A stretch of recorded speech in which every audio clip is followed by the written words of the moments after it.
And there we go. So there's your Junko news. And so we get on that. Let's talk real quickly about quick review. And by the way, um, today's talk here, I'm going to talk more than I usually do. And then hopefully have a little bit of time for you to answer some questions, easy questions. By the way, pay attention today.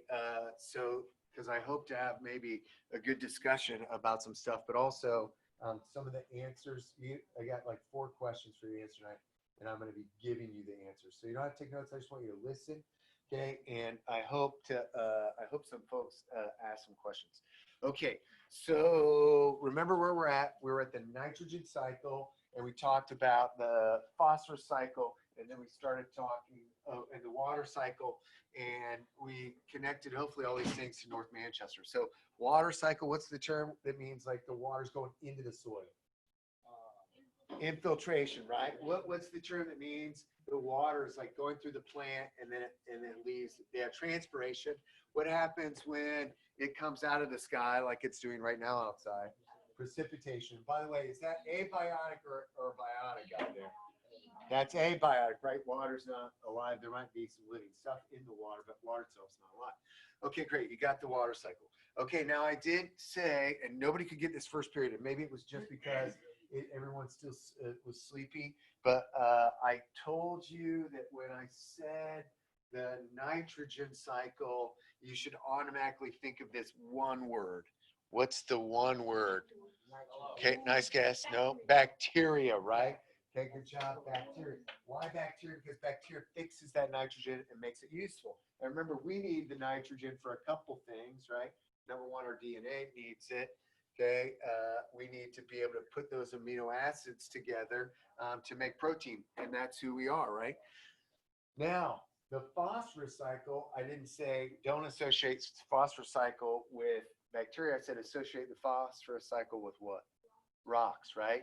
Okay, it's the only non-atmospheric one.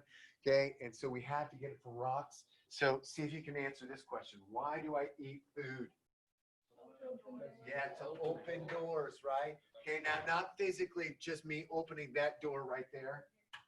Yes, okay. Okay, but me needing that energy called adenosine tri, what's the P stand for?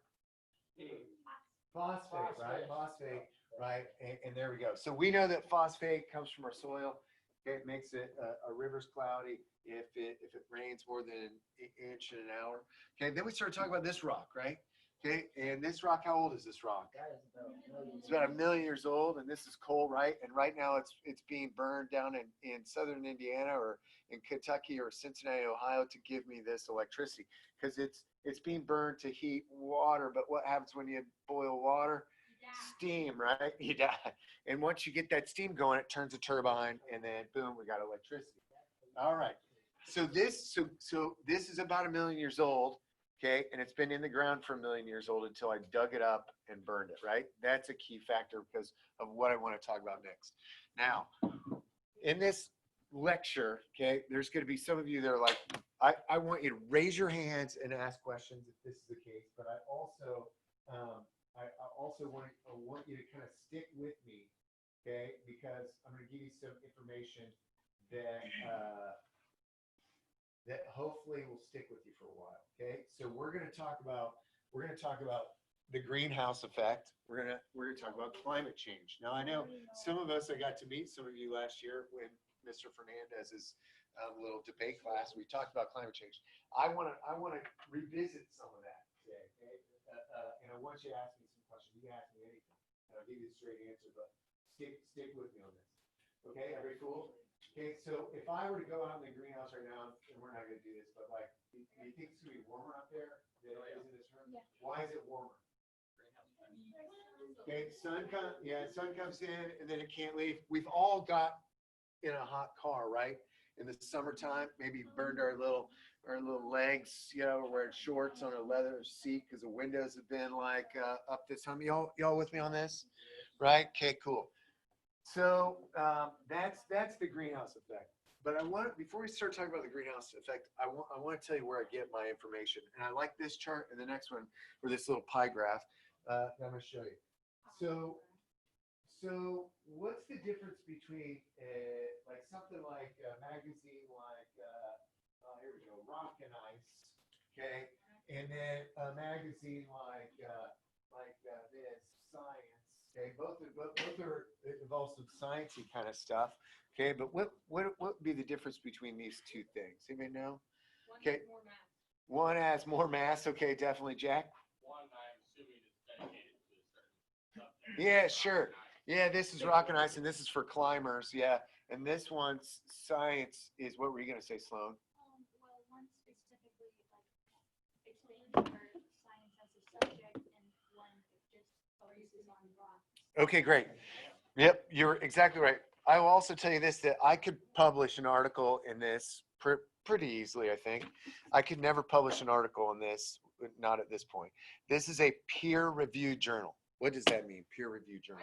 Students that reviewed it. Okay, somebody else has read the article and said thumbs up or thumbs down, right?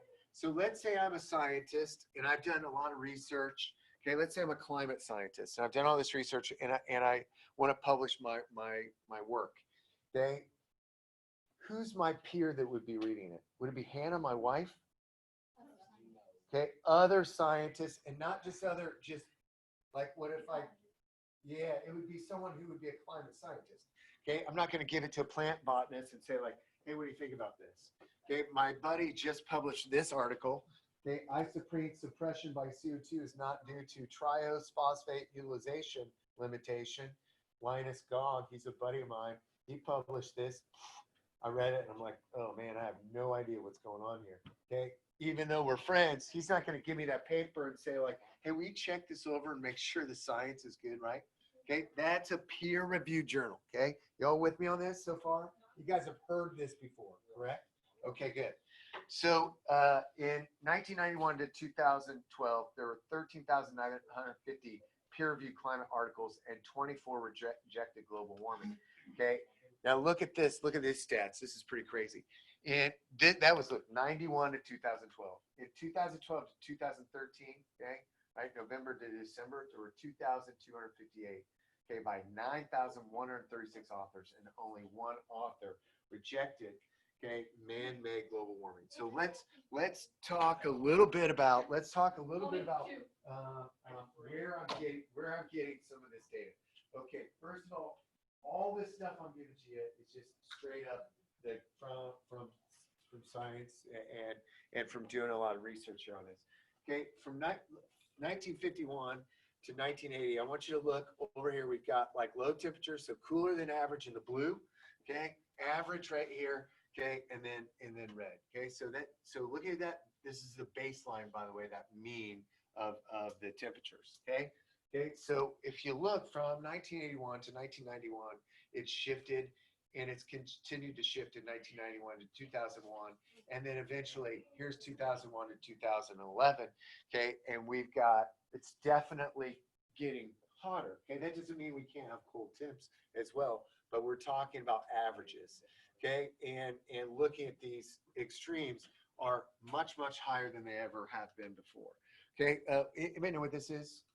You may know what these things are. Okay, I think it's really important to figure out where we're getting these data. Okay, all right. Here's another. Maybe this is a hint. Okay, all right. So these are ice cores.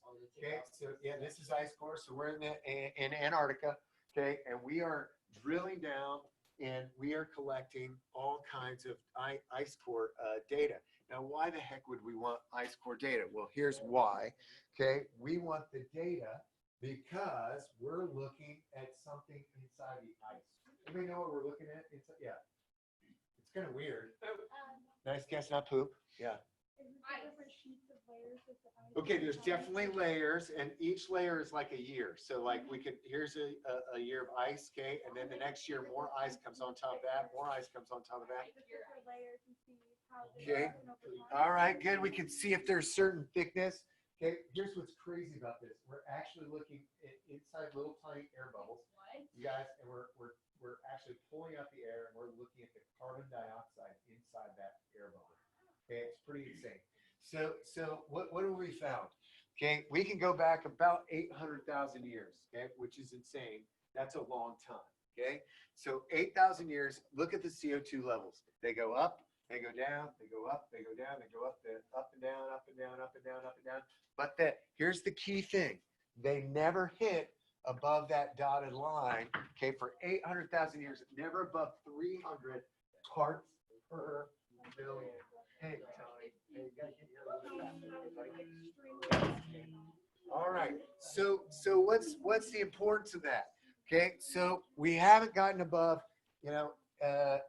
300 parts per million. So what's a part per million? Does anybody know what a part per million is? Okay.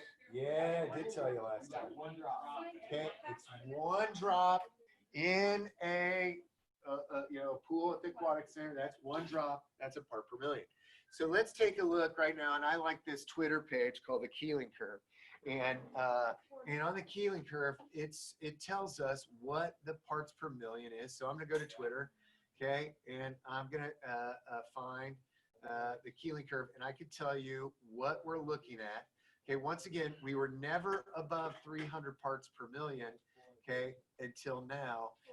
And did we look at this the other day? I can't remember. We're at 411 parts per million, okay? I cannot really remember the last time we were in the 300s, okay? So now, and this is all taking data in like one of those big tall things that we saw that woman tried to climb, but they're taking this data in Mauna Loa Observatory in Hawaii. All right, so now back to this. So what does that mean? Like, so what, right? Okay. Humans are putting out CO2, right? Maybe it's humans, okay? Is that true? Is that a possibility? Okay, there's definitely a possibility there for that.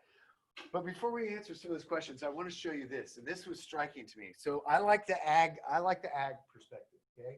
We're a farming community, okay? Why should farmers care about anything to do with the climate at all, or is it all just a bunch of bunk? We'll get to this. Okay, hold on a quick second. So I graduated high school in 1990. I got to kill this light for a minute. Okay, because I want to show you something. Okay, if you look at Indiana right here, okay, Indiana right here is this dark green. Okay, in 2005, it's this light green. This is a hardiness map. Okay, and farmers and gardeners and landscapers use this. Okay, can we grow avocados in Indiana? Okay, maybe in a greenhouse, but not like you can't just go to the avocado fields, and get this and check them out, right? Okay, because we don't have the right climate. Okay, look what happened though. This is crazy. In 1990, we went from zone 3 to zone 4. That means we have a different set of plants that we can now plant in Indiana that we were never able to before 1990. And a direct result of that is the warming. All right, so let's talk about ice. Okay, we're going to talk about two kinds of ice. This ice, where do you think this ice is located? I mean, like generally, you can see like it's on the map, right? But all those little red dots, where am I at? I'm in the ocean, right? Okay, so I'm in the ocean, and look what's happening. Here's the months. Here's the years. Okay, months, years, months, years. Okay, look what's happening to that ice. It's completely shrinking. All right, I had somebody once said to me, they said, okay, if I have a glass of water, okay, filled with your ice, the glass is filled with ice right here, okay, and it's a hot day, they said, when that ice melts, will it come out of the glass and onto the ground? It won't, right? It won't go across, right? So when you look at this, okay, this ice melting, it is important. Okay, stick with me here, folks. It is important, but the ice is not going to affect the sea level, right? Okay, this ice melting here, that's very bad, right? Okay, but it's not going to affect the sea level. Okay, but if I look at this, so this is Greenland in 1979 and then in 2007. This, by the way, is all ice, one big ice sheet. Okay, when this ice melted from 1979 to 2007, where did that ice go? Into the ocean. Okay, if I'm adding water to the ocean that was once on land, what's going to happen to the ocean? It's going to rise. All right, y'all know Mrs. Mobley, right? Everyone knows what's that? Yeah. There is definitely some. Okay, did you guys know that Mrs. Mobley, folks, shh, I'm almost done here. Did you guys know that Mrs. Mobley is a princess, that her dad is a king in a little place called the Marshall Islands? It's kind of by Hawaii. We're going to hopefully Zoom with him and some people, okay, from his island. He's been stuck there since March. He went down to see his family. COVID hit. They shut it down. They're a very small population. Okay, they don't have any cases, so they're not letting people in and out. Okay, so he has not been able to come home, and he's really bummed out about it. And so she hasn't seen her dad since March, which was crazy. Okay, they are incredibly concerned about this ice right here. Why?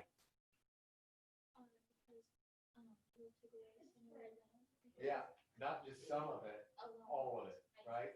If the predictions are right, their islands and where they've lived, forever, will be gone. Okay, and so they're freaked out about climate change right now. They're taking it very seriously. All right, if you look at this, Greenland, that ice has decreased significantly over the years, and some people say, is it continuing to increase? But what about these polar vortexes? Do you guys remember in 2014 when it was so? I think you're maybe in the 5th grade. Was that right? I still Okay, wasn't. and when it was so cold, it was like negative 35 degrees, right? And you're like, they kept canceling school day after day, and they had like, I got up on the website to look to see if we were in like a certain color because they had emergency vehicles only. You guys were on that, right? Remember this? It was, yeah, it wasn't even like the snow, it was the polar vortex, right? So that our jet stream went below Indiana and all that Arctic air came down and got us cold. Oh yeah, and everybody's like, oh, it's gotta be the, this is good, we don't have global warming. Well, look at like what's happening with the glaciers in the Yukon territory. Some did get bigger, okay, but most of them disappeared or got smaller. Each one of these dots are a glacier, and the bigger dots either got like how much it got smaller. So this one got a little bit smaller. This one got a lot smaller, and this one didn't get as small, and so on and so forth. And then some just plain old disappeared. Yes, glaciers can grow big, but the majority of them are shrinking. Okay, what's it mean for me in Indiana? I've got no glaciers here. Okay, if you take a look at this, we've got 1820 Indiana and 1992. What do you think that green represents? Okay, trees, absolutely. Why do we cut down all of our trees in Indiana? Farmland. Farmland and something else. Towns, right? Yeah, big time. Okay, and so yeah, there's still some trees here. Okay, but not the way it was. Okay, why focus on trees? Well, trees are a carbon sink, right? They take the carbon out of the air and they put it into the ground. Okay, so maybe we're decreasing the amount of carbon by cutting our trees down. But it's not just about trees for me. Okay, once again, I like the farm connection. Okay, so when this experiment was done, we're talking about 380 parts per million. Okay, so we're still under that 400. Okay, and they cranked up the CO2 to 680. Okay, and here's what happened. This scares me a lot. Okay, Roundup stopped working. Okay, now why is Roundup important for farmers in Indiana? Yeah, it definitely does get rid of weeds, but there's something a little bit more important about farmers in Indiana. What were you gonna say? Same thing, gets rid of weeds. Okay, what's unique about, and Zach, you might know the answer to this. What's unique about our corn and beans in Indiana? Yeah. Nobody knows. They're special. It's very special corn and beans. Yeah, they're man-made. Yep, you're exact. Yeah, they're genetically modified to do what? No. Corn and beans are, yeah, it's crazy cool that you could do this. Nobody knows about this?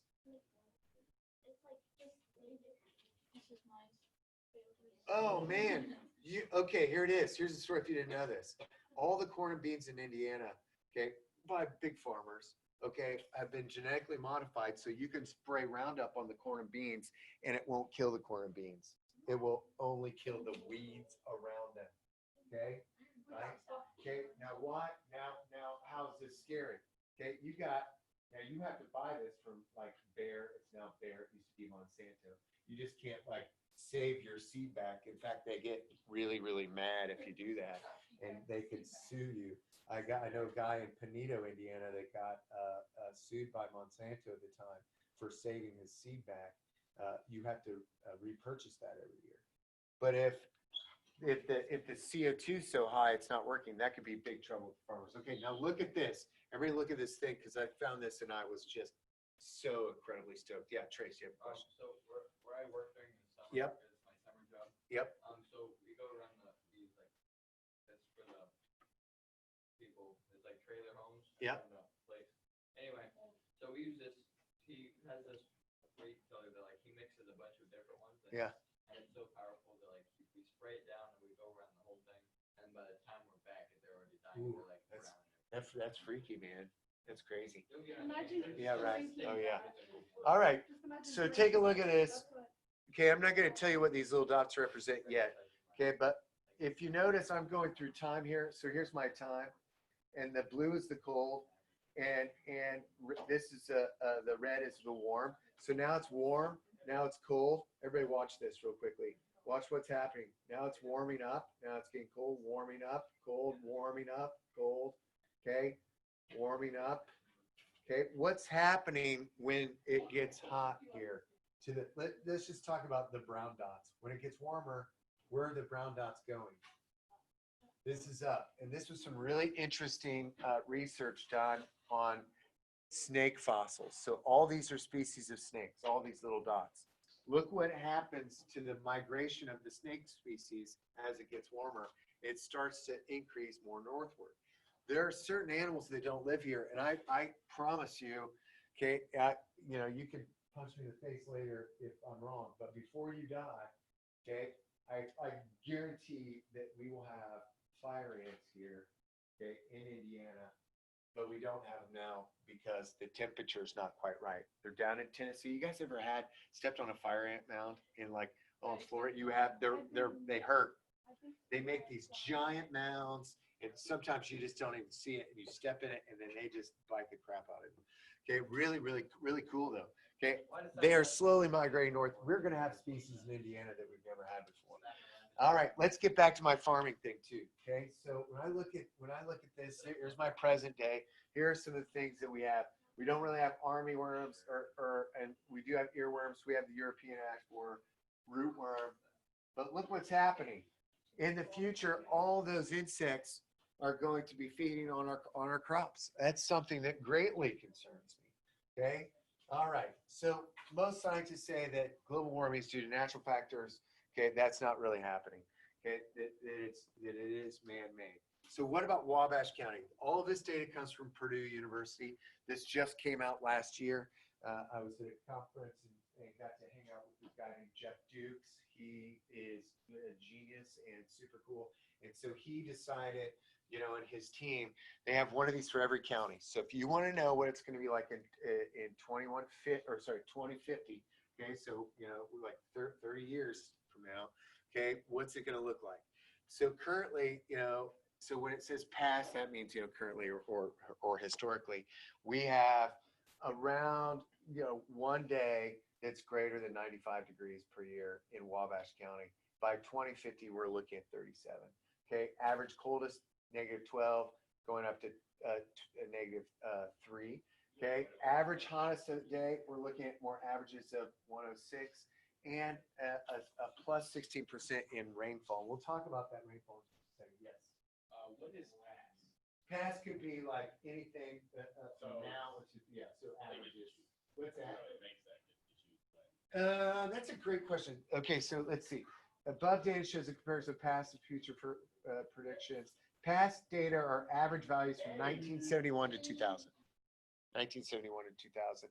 Future data are average from 2041 to 2007 based on a high emission scenario. Assumes no reduction in the addition of heat trapping gases in the atmosphere. Yes. This is like, when you think about it, this is all very scary. Like, and it's so hard to believe that people don't believe it. They're definitely. Hold these thoughts because I want you to ask as many questions as you want. Okay. All right. So this is on that same document. This is the growing season. Okay. So north, okay, middle, and south. We're actually going to have a little bit longer growing season. Okay, which could be good. Okay, that could be a positive thing. going from 168 days to 203 days. Hey, so Based Halloween on will be freezing. last freezes, yeah, and first freeze. Yeah, right.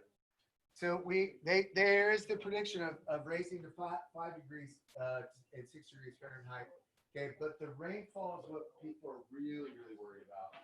Okay, because in Indiana, okay, typically our rainfall is like we've got out here. Okay, but what we're starting to see is the rainfall like we did on senior night for the football game when it just dumped, for like a good 3 hours, right? Okay, I also remember, yeah, for sure. Last year though, remember, like I remember there was a guys soccer game at Eastbrook, and then the girls went to Eastbrook, or guys stayed here, and the rain was just insane. We were on a field trip. It came down. Everything was canceled. Major flooding in town. This is a little off subject, but Yeah. anybody remember when there was no snow on Christmas? Oh yeah, it's always a bummer. It's always a bummer. If we were going to have a lot more field trips, we would head out to the prairie that we planted at the Church of the Brethren on 13 in Beckley. Okay, and the reason why we did that, the church contacted us and said, "Hey, we want to have this prairie because we want to sequester carbon. We want to put carbon into the ground, and so rather than mow it. So we did this, and there's my students, and we were planting it. And it looks. I need to get some better pictures. This is right when it started because it looks a lot better now. Okay, and also I took this picture yesterday, and this is one reason I am concerned about climate change. That's Ira on the right, and he's very excited about his new Jurassic Park T-Rex Halloween costume. Okay, right. He's got it, and then Linus is just in his pajamas acting crazy. Okay, but I think a lot about climate change based on those two kids. What's it going to be like for them? For sure. There is some scary part, but I don't think that it's all doom and gloom. I think that there is some hopes. Okay, but we have to look at the realities and we have to mitigate some of those things. All right, Zach, you had a question a moment ago. So you're saying by 2050, it's gonna rain more? Not rain more. It's gonna rain. Okay. So it's the spring rainfall is gonna rain more. Okay, but the problem is not that it's gonna rain like just more like when we need it. It's gonna rain more at like these big dumps. Okay, so what Purdue is really concerned about is that, like, okay, we're trying to maintain our soil structure, right? Okay, flooding is not good. We've all probably seen like these little gullies that form in fields. Okay, right? Yeah. Sometimes that doesn't stick around. That sometimes, and then it just rains again, and then boom, there you go. And then that's where people put tile in based on kind of where some of those gullies were before. Okay, but when you've got a lot of soil coming in, that's the problem. If you remember, Zach, 2 summers ago, okay, 2 summers ago, we started in May. It rained so much that nobody could plant anything, and there was a point where people were like, "I don't think we're going to have a corn crop this year at all." Okay, right. But do you remember how everyone was freaking out at that moment? Like, I mean, every farmer I talked to said we're not going to be able to do it. And then finally, right there, kind of the beginning of June, things kind of started to dry out a little bit. Okay, now that was 2 years ago. 2 years ago. Okay, right.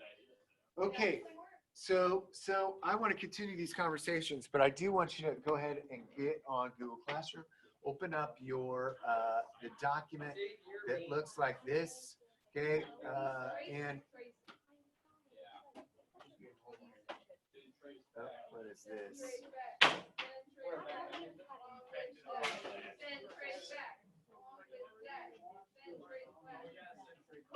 I don't know what's happening. That'd be great. Zach and I going to Ireland. You have to get in the same car for us. Why is this? Is yours got answers on it? Hey, if it's got answers on, I'll take it. Yeah, if it's- That's if really it's got weird. the answer, just leave it. Yeah, It's really weird. I don't understand what's happened. Sunday. Hold on a second. This is really freaking me out.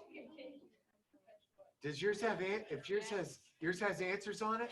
How did that even happen? Wait a minute, hang on, I gotta screenshot it, hang on a minute. No, make a copy. Just turn it in. There you go. You got credit. How about that? I'll just let you do it. I There made you a go. copy, so I have that. I have all the answers. Can you turn it in though? It'll let you turn it in just like that? Hey, that's my mistake. So there you go. There's the answers. Your homework is just completed. Does it work that way? Can you turn it in like that? We just keep turning them right now. Just turn it right now. I'll give you- Yeah! Let's go. I feel Why is it saying- happy to. Okay, but does it work? That's your homework. There. Mark is done. Done. Yeah. Turn it. Yeah. Yeah. You just have to make a copy of it. Okay. and then Dang. turn it in. That was. I must have forgot to make a copy. All right, let's talk about the homework then. And if you don't turn it in right now, then I can't help you. Okay, but I'll give you credit for that. Okay, what's the difference between weather and climate? Weather's the day to day. Climate is the year to year. Okay, pattern of precipitation. Okay, so when we're talking about, okay, whenever somebody, this always cracks me up when guys stick with me here. Okay, thanks. This always cracks me up when someone says like, oh, that polar vortex, there's no such thing as climate change when it gets really cold like that. You can't make assumptions based on the day to day. Today it's raining, tomorrow it's not. And we've talked a little bit about that before. Okay, so the greenhouse gases in the atmosphere allow light into the biosphere, but slows down the release of heat into space. That's a good one. Okay, and then what does ppm stand for? Parts per million. And you can see here that can you click on this website real quick? That'd be great. So at least you can see it. I do like this one. It's kind of cool.